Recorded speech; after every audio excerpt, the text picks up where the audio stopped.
चलो बच्चों, चलिए प्रश्न को देखते हैं। प्रश्न दिया है, दिए गए कथनों को पढ़ें व सही विकल्प का चयन करें। कथन एक कह रहा है, भूमंडलीय जल चक्र में जीवित जीव शामिल नहीं होते हैं।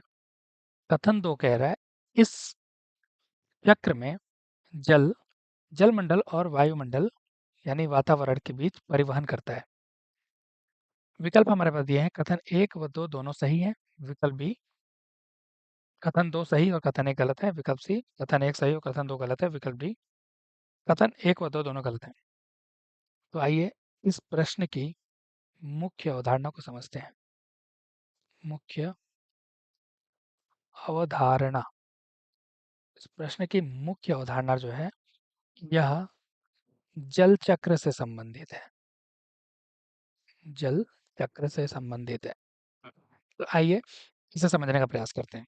तो कथन एक के बारे में अगर बात करें तो ये कह रहा है कि भूमंडलीय जल चक्र में जीवित जीव शामिल नहीं होते हैं।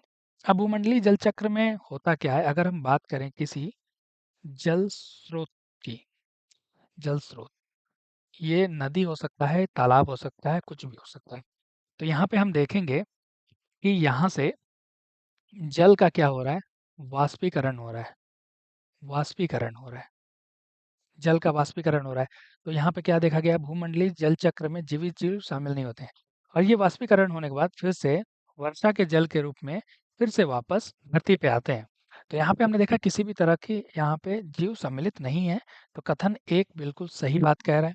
अब कथन दो पे आते हैं, इस चक्र में जल जलमंडल और वायुमंडल के बीच परिवहन करता है। तो बिल्कुल सही बात है, क्योंकि हम देखेंगे जलमंडल और वायुमंडल में क्या हो रहा है, आदान प्रदान हो रहा है, परिवहन हो रहा है। यानी हमारा विकल्प ए बिल्कुल सही उत्तर हो जाएगा, क्योंकि कथन एक और दो दोनों सही हैं।